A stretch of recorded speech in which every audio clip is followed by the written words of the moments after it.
नमस्कार, मैं Ravindra Kumar Meena, assistant professor geography. आप सभी का स्वागत है भूगोल की इस कक्षा में। इस कक्षा में हम बीए पाठ तृतीय का विश्व का प्रादेशिक भूगोल पढ़ते हैं, जिसके अंतर्गत हम एशिया में खनिज एवं शक्ति के संसाधनों का अध्ययन कर रहे हैं। कल हमने चर्चा की थी कि औद्योगिक विकास में तीव्रता के साथ साथ पूरे विश्व में खनिजों के खोदने के व्यवसाय में विकास हुआ और पृथ्वी के गर्भ में जहाँ जहाँ पे सुरक्षित भंडार खनिजों के थे, उनका पता लगाने के लिए अनेक वैज्ञानिक सर्वेक्षण किए। उसी संदर्भ में हमने देखा कि एशिया महाद्वीप के अंदर विभिन्न प्रकार के खनिज पदार्थ पाए जाते हैं, जिसमें से हमने लोहे के बारे में अध्ययन किया था कि लोहा जो एक आधारभूत खनिज धातु है। आज हम उस संदर्भ में आगे दूसरी धातु लेते हैं, टंगस्टन। तो टंगस्टन जो धातु है वो वुल्फ्राम नामक धातु से प्राप्त की जाती है, अर्थात एक वुल्फ्राम धातु है, उससे हम टंगस्टन को प्राप्त करते हैं। इसे इस्पात में बदलने के लिए टंगस्टन का प्रयोग किया जाता है। यह एक लोह पूरक खनिज धातु है, अर्थात लोहे के साथ इसको मिलाया जाता है। इसके मिलाने से लोहा से जो इस्पात बनता है उसमें कठोरता और टिकाऊपन दोनों गुण आ जाते हैं, जो दोनों ही जरूरी हैं। उच्च तापमान पे चलने वाली भट्टियां, रेलवे के इंजन, मशीनों के बनाने में इसका प्रयोग किया जाता है। टंगस्टन धातु की ये प्रवृत्ति होती है कि ये उच्च तापमान पर भी नहीं पिघलता है। इसी वजह से घरों में जो विद्युत का बल्ब इस्तेमाल किया जाता है, उसका जो फिलामेंट होता है, तंतु, वो टंगस्टन धातु से ही बनाया जाता है। तेज धार वाले औजारों को बनाने में भी टंगस्टन धातु की सहायता ली जाती है। ये टंगस्टन धातु के गुण हैं। इसके हम प्रोडक्शन की बात करें एशिया महाद्वीप में, तो एशिया में विश्व की कुल 46% टंगस्टन धातु का उत्पादन किया जाता है संपूर्ण एशिया के अंदर, जिसमें सर्वाधिक चीन के अंदर विश्व की 31% टंगस्टन धातु का उत्पादन किया जाता है। चीन के अलावा अगर हम बात करें अन्य एशियाई देशों की, तो म्यांमार है, जापान है, थाईलैंड, उत्तरी कोरिया आदि प्रमुख टंगस्टन धातु के उत्पादक राष्ट्र हैं जो एशिया महाद्वीप के अंदर हैं। फिर एशिया महाद्वीप से अगर हम इंटरनेशनल ट्रेड देखें टंगस्टन का, तो टंगस्टन की विश्व में मांग अधिक है, क्योंकि ये लोहे की पूरक धातु है और लोहा क्या है, वो एक आधारभूत धातु है। तो एशिया में चीन और उत्तर कोरिया दोनों ही टंगस्टन का निर्यात करते हैं सबसे अधिक। इसके अलावा म्यांमार और थाईलैंड भी निर्यात करते हैं। और विश्व की में हम देखें तो यूरोपियन कंट्री, ग्रेट ब्रिटेन और फ्रांस टंगस्टन को आयात करने वाले प्रमुख देश हैं। नेक्स्ट हम देखते हैं मैग्नीज। मैग्नीज धातु विश्व की कीमती महत्वपूर्ण धातुओं में से एक है। इस खनिज धातु पर संसार के अनेक विशाल उद्योग धंधे निर्भर हैं। मैग्नीज का प्रयोग सबसे अधिक इस्पात बनाने में किया जाता है, अर्थात मैग्नीज भी लोहा की पूरक धातु है। मैग्नीज पृथ्वी के गर्भ के अंदर, भूगर्भ के अंदर ऑक्साइड, कार्बोनेट और सिलिकेट के रूप में पाया जाता है। मैग्नीज धातु को तांबे के साथ मिलाकर विद्युत के तार बनाए जाते हैं। ये मैग्नीज के उपयोग हैं। इसे अगर हम एल्युमिनियम के साथ मिला दें तो वायुयान, मोटरगाड़ी, रेलगाड़ी के डिब्बे भी बनाए जाते हैं।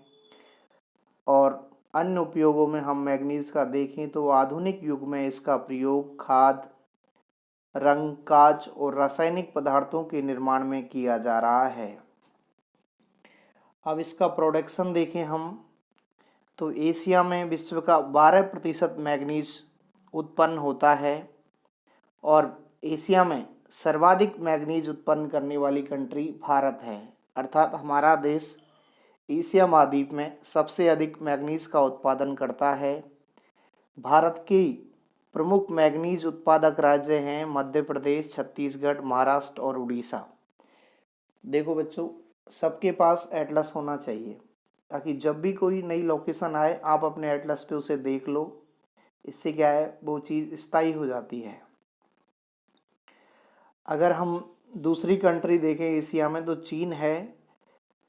इसका यहाँ पे अधिकतर उपयोग वही इस्पात बनाने में किया जाता है। चीन में मैग्नीज का उत्पादन यूनान, क्वांगसी और कांसू प्रांतों में होता है। अन्य एशियाई राष्ट्रों में टर्की, मलेशिया, जापान, थाईलैंड और फिलीपाइन भी मैग्नीज का उत्पादन करते हैं। तो ये मैग्नीज धातु है। इसका भी हम इंटरनेशनल ट्रेड देखें कि मैग्नीज धातु की अंतर्राष्ट्रीय मांग अधिक है। भारत, चीन, थाईलैंड एशिया के प्रमुख मैग्नीज निर्यात करने वाले देश हैं। जबकि एशिया का ही एक देश है जो जापान है, वो एशिया महाद्वीप में सबसे प्रमुख मैग्नीज आयात करने वाला देश है। सबसे अधिक एशिया में ये आयात करता है। वर्ल्ड में हम देखें पूरे विश्व में तो संयुक्त राज्य अमेरिका, जर्मनी और ब्रिटेन भारत से मैग्नीज का आयात करते हैं। ये मैग्नीज धातु की सामान्य जानकारी जो एशिया महाद्वीप की खनिज पदार्थों में सम्मिलित है। नेक्स्ट हम देखते हैं कॉपर। तांबा आपने देखा है कि महत्वपूर्ण खनिज पदार्थ है। आधुनिक मानव की जब प्रगति हुई तो तांबे की धातु का महत्व लोहा के बाद सबसे अधिक है। यानी हम प्राचीन काल से देखें तो ताम्र युग आया तो उस समय से ही तांबे का उपयोग ज़्यादा होने लगा, इसका महत्व बढ़ गया। विश्व में बढ़ती हुई जल विद्युत की मांग, युद्ध के लिए हथियार, देश में प्रचलित सिक्कों की मांग, बर्तनों की आवश्यकता को देखते हुए इतने सारे उपयोग तांबे के हैं। तो हम इससे तांबे के महत्व को आसानी से समझ सकते हैं।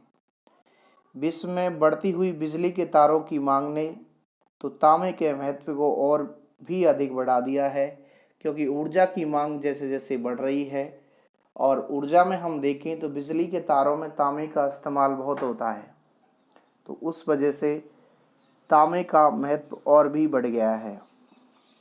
अगर हम इसकी प्रोडक्शन की बात करें, उत्पादन की, तो हम देखते हैं कि विश्व में ये महत्वपूर्ण खनिज है, लेकिन इसके उत्पादन में बुरी बात यह है कि एशिया महाद्वीप पिछड़ा हुआ है। आज वर्तमान समय में एशिया विश्व के केवल 8% तांबे का उत्पादन करता है। अगर हम एशियाई देशों में देखें तो यहाँ पे जापान, चीन, फिलीपाइन, भारत, टर्की, साइप्रस, उत्तरी कोरिया आदि ये प्रमुख एशियाई देश हैं जो तांबे का उत्पादन एशिया महाद्वीप के अंदर करते हैं। भारत को देखें हम तो एशिया का सबसे बड़ा तांबा उत्पादक देश है। यहाँ पे झारखंड, राजस्थान, मध्य प्रदेश, आंध्र प्रदेश, तेलंगाना ये प्रमुख राज्य हैं जहाँ से तांबे को निकाला जाता है।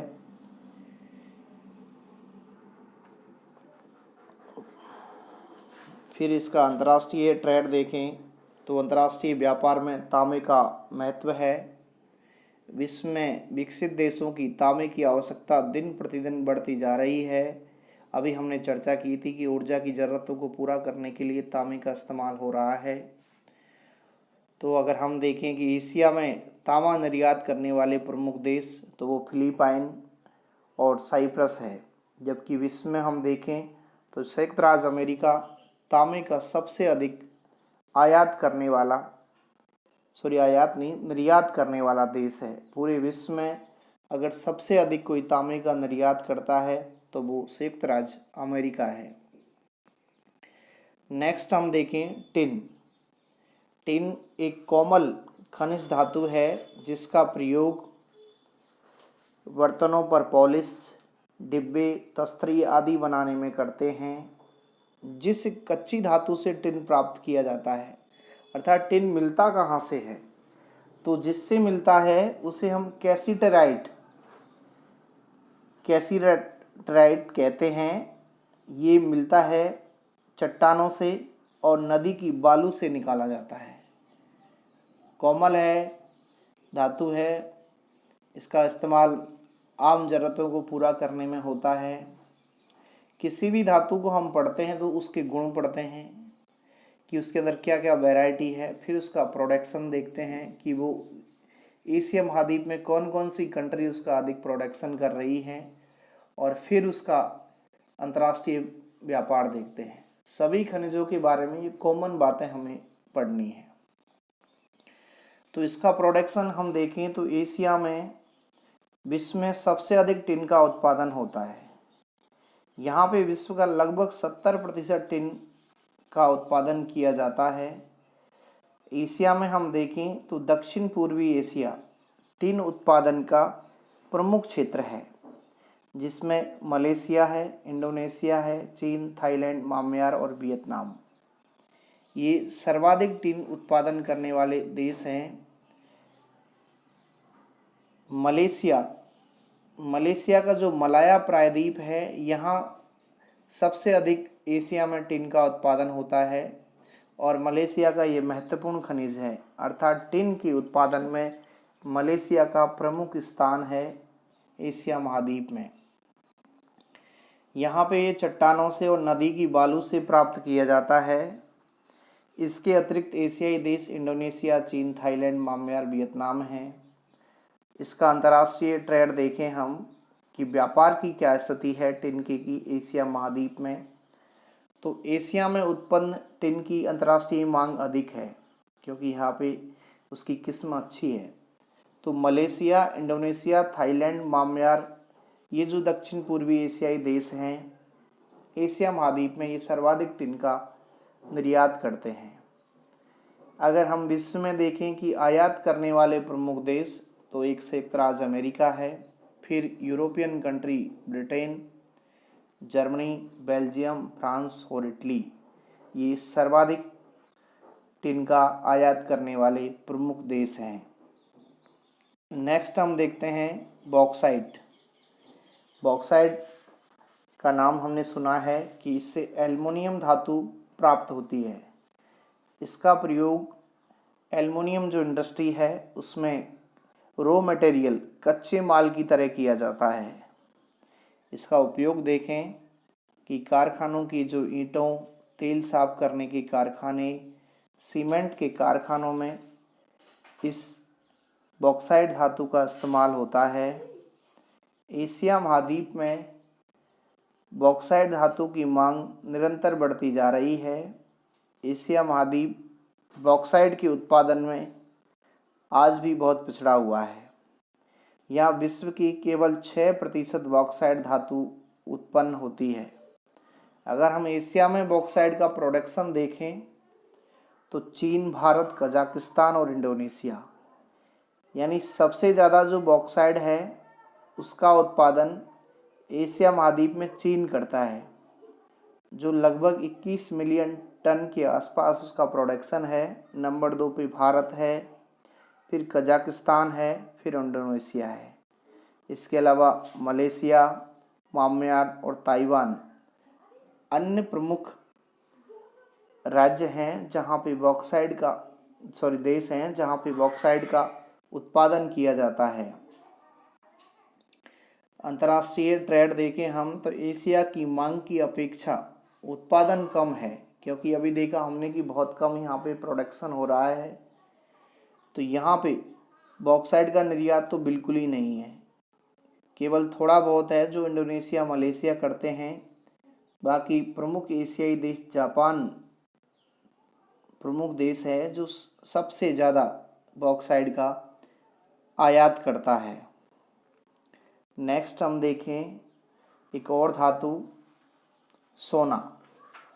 सोने के बारे में आपको पता है कि ये विश्व की सबसे बहुमूल्य खनिज धातु है। यह खानों से, नदियों की बालू मिट्टी इनसे प्राप्त होती है। सोने का प्रयोग विश्व के विभिन्न देशों में, एक तो वहाँ की जो सेंट्रल बैंक हैं वो मुद्रा का जो चलन है उसके रूप में सोने का प्रयोग करती हैं, और एक व्यापार के माध्यम के रूप में भी गोल्ड जो धातु है उसका इस्तेमाल किया जाता है। इसके अलावा हम सोने के अगर अलग उपयोग देखें तो आभूषण और बर्तन बनाने में और उनके ऊपर पॉलिश करने में भी सोने का इस्तेमाल होता है। ये सोने के सामान्य गुण या इसके उपयोग हैं। इसका प्रोडक्शन देखें तो एशिया सोने के उत्पादन में निर्धन है, अर्थात यहाँ सोना बहुत कम निकलता है। विश्व के कुल सोने का लगभग 5% भाग एशिया महाद्वीप में उत्पन्न होता है। यहाँ के प्रमुख सोना उत्पादक देश देखें उज्बेकिस्तान, चीन, इंडोनेशिया, जापान, फिलीपाइन, मलेशिया, दक्षिण कोरिया, भारत और टर्की हैं। ये प्रमुख देश हैं जहाँ पे सोने का उत्पादन होता है। अंतर्राष्ट्रीय व्यापार की प्रवृत्ति देखें तो सोना अंतर्राष्ट्रीय व्यापार में बाजार का माध्यम होने के कारण यह विदेशों से माल खरीदने के काम में आता है। ये इसका प्रमुख उपयोग है। इसका आयात और निर्यात प्राय वस्तुओं की बिक्री की खरीद के रूप में होता है। ये इसका महत्वपूर्ण उपयोग है सोने अर्थात गोल्ड धातु का। नेक्स्ट हम देखते हैं चांदी। चांदी भी सोने की जैसी मूल्यवान खनिज धातु है, मगर इसकी कीमत सोने की अपेक्षा कम है। हम देखते हैं कि ईसा से, अगर इसका रिकॉर्ड देखें पुराना, तो ईसा से हजारों वर्ष पूर्व से इसका इस्तेमाल हो रहा है। उस समय व्यापार में विनिमय के रूप में इसका इस्तेमाल होता था। चांदी का प्रयोग आभूषण, सिक्के, बर्तन बनाने के लिए किया जाता है। इसके अलावा इसको फोटोग्राफी और रासायनिक पदार्थ भी इससे बनाए जाते हैं। इसका प्रोडक्शन देखें तो सोने की बराबरी लगभग 6% विश्व का उत्पादन करता है एशिया। यहाँ पे जापान प्रमुख चांदी उत्पन्न करने वाला देश है। यहाँ पे कई चांदी की खानें हैं जिसमें कुसुकीमो, कोनिमाई, ताकायामा और ताइपो। इसके अलावा अन्य एशियाई राष्ट्रों में चीन है, फिलीपाइन, म्यांमार, ताइवान, दक्षिण कोरिया और भारत आदि प्रमुख राष्ट्र हैं जो चांदी का उत्पादन करते हैं। इसका भी हम अंतर्राष्ट्रीय व्यापार देखें तो चांदी एक कीमती धातु है, हम जानते हैं। इसका आयात निर्यात बहुत कम है। एशिया में जापान ही सबसे अधिक चांदी का निर्यात करने वाला देश है। यहीं पे चांदी की ज़्यादा खानें हैं और चांदी सबसे ज़्यादा यहाँ पे उत्पन्न होती है एशिया महाद्वीप के अंदर। इसके अलावा अन्य और धातु देखें हम तो जस्ता। जस्ते को हम देखते हैं तो जस्ता एक सस्ती धातु है, लेकिन ये प्राकृतिक रूप में कहीं नहीं मिलता, ना चट्टानों में मिलता है, ना कहीं नदियों की बालू में मिलता है। ये एक मिश्रित धातु है। मिश्रित धातु मतलब जिसको दो धातुओं को मिला के बनाया जाता है। अगर जस्ता देखें हम तो ये रागा और चांदी के मिलाने से बनता है। जस्ते की अगर अधिक मात्रा में हम देखें तो ये सल्फाइड से प्राप्त होता है। कुछ जस्ता कैल्विन और जिंकाइट से भी प्राप्त होता है। एशिया के अंदर विश्व का 12% जस्ता उत्पन्न होता है। और एशियाई राष्ट्रों में देखें तो जापान, चीन, कजाकिस्तान ये प्रमुख उत्पादक देश हैं जहाँ पे जस्ते का उत्पादन किया जाता है। इसके अलावा उत्तरी कोरिया, भारत, थाईलैंड, टर्की भी जस्ता उत्पन्न करने वाले देश हैं। अंतर्राष्ट्रीय व्यापार में देखते हैं तो जापान और म्यांमार एशिया के दो ऐसे राष्ट्र हैं जो जस्ते का निर्यात करते हैं। और विश्व में हम देखें तो संयुक्त राज्य अमेरिका, फ्रांस और बेल्जियम ये जस्ते का आयात करने वाले प्रमुख देश हैं। ये हम पढ़ रहे हैं एशिया के प्रमुख खनिज पदार्थ। प्रमुख खनिज पदार्थों के अलावा कुछ और भी खनिज पदार्थ हैं जिनमें नमक, सीसा, अभ्रक, सुरमा आदि जो धातुएं हैं उनका भी उत्पादन एशिया महाद्वीप में किया जाता है। नमक को आपने देखा है कि नमक एक सस्ता खनिज है। सोडियम क्लोराइड और क्लोरीन गैस के मिश्रण से बनता है। इसकी उत्पत्ति समुद्रों से, खारे पानी की झील और नमक की चट्टानों से होती है। विश्व का लगभग 18% नमक एशिया के अंदर उत्पन्न होता है। सीसा देखें तो सीसा एक भारी मुलायम अलोह खनिज पदार्थ है। इसका प्रयोग हम बैटरियों और विद्युत के तारों में करते हैं। यह कम ताप पे पिघल जाता है और बारूद बनाने में भी इसका इस्तेमाल होता है। एशिया महाद्वीप के अंदर विश्व का लगभग 10% सीसा उत्पन्न किया जाता है। अगर हम देखें अभ्रक, तो अभ्रक धातु की रचना विभिन्न प्रकार की होती है। इसकी अनेक किस्में हैं। इसकी बनावट और उपयोगिता भी अलग तरह की है। ये विभिन्न प्रकार का होता है। एशिया में हम देखें तो अभ्रक का खनन मुख्यतः भारत और दक्षिण कोरिया में होता है। भारत में देखें तो झारखंड राज्य में सबसे अधिक अभ्रक उत्पन्न होता है और झारखंड के बाद आंध्रा और तेलंगाना और फिर राजस्थान का नंबर आता है। इसके अंतर्राष्ट्रीय व्यापार देखें तो विश्व में अभ्रक की मांग अधिक है। अभ्रक की बहुत मांग है और एशिया का सबसे बड़ा अभ्रक निर्यात करने वाला देश जो है वो दक्षिण कोरिया है। और अगर एशिया में ही हम देखें तो जापान और टर्की इसका आयात करते हैं बहुत ज़्यादा, और फिर संयुक्त राज्य अमेरिका भी इसका आयात करता है। सुरमा एक और अन्य खनिज धातु है जो एक एंटीमनी, एक अलोह धातु है। इसे सुरमा के नाम से पुकारते हैं। इसके प्रमुख उत्पादक देश अगर हम देखें तो एशिया में चीन, थाईलैंड, टर्की और जापान हैं। और विश्व का लगभग 28% सुरमा, जिसका नाम आपको कई जगह एंटीमनी लिखा मिलेगा क्योंकि सुरमा को ही एंटीमनी कहते हैं, तो एंटीमनी का उत्पादन करते हैं। विश्व की अगर इसके हम अंतर्राष्ट्रीय व्यापार की बात करें तो चीन, थाईलैंड, टर्की, मलेशिया ये एंटीमनी निर्यात करने वाली कंट्री हैं, जबकि संयुक्त राज्य अमेरिका और ग्रेट ब्रिटेन ये विश्व में सबसे अधिक आयात करने वाले देश हैं। हमने अभी एशिया के प्रमुख खनिज पदार्थ देखे हैं, अलग अलग उनके हमने गुण, उनकी उपयोगिता, उनका प्रोडक्शन, कौन कौन सी कंट्री में कितना, कौन ज़्यादा कौन कम कर रहा है, और उसका अंतर्राष्ट्रीय व्यापार देखा। नेक्स्ट टॉपिक में हम शक्ति के साधन यानी सोर्स ऑफ पावर का अध्ययन करेंगे। Thank you.